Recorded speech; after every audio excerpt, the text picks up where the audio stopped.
আমরা অনেকেই ফেসবুক চালাই, তাই না?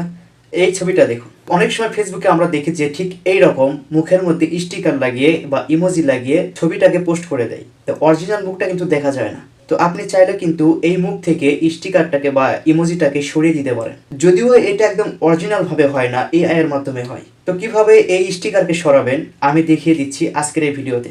যদি ভিডিওটা ভালো লেগে থাকে তাহলে অবশ্যই চ্যানেলটিকে সাবস্ক্রাইব করুন, অন্যকে শেয়ার করে দিন। তো প্রথমে আমরা আমাদের গুগল ক্রোম ব্রাউজারে যাব। ক্রোম ব্রাউজারে যাওয়ার পরে আমরা এখানে লিখব হচ্ছে যে এআর মোর এআই।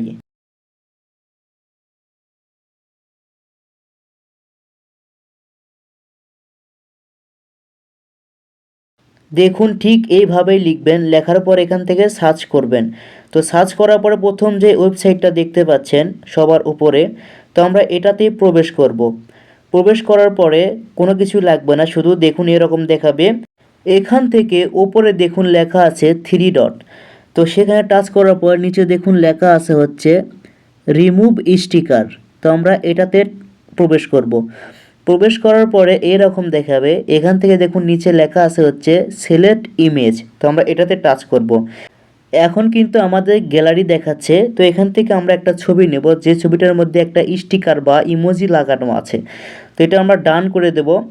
এখন এখান থেকে দেখুন এখানে নিচে লেখা আছে হচ্ছে স্টার্ট রিমুভিং। তো আমরা এটাতে টাচ করার পরে একটু অপেক্ষা করব, একটুখানি অপেক্ষা করতে হবে।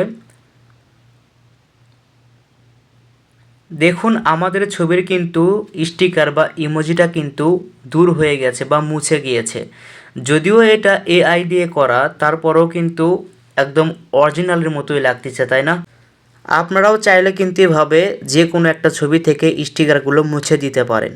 তো নিচে দেখুন লেখা আছে হচ্ছে ডাউনলোড ইমেজ। এখানে টাচ করার সঙ্গে সঙ্গে কিন্তু ছবিটাকে ডাউনলোড করতে পারবো।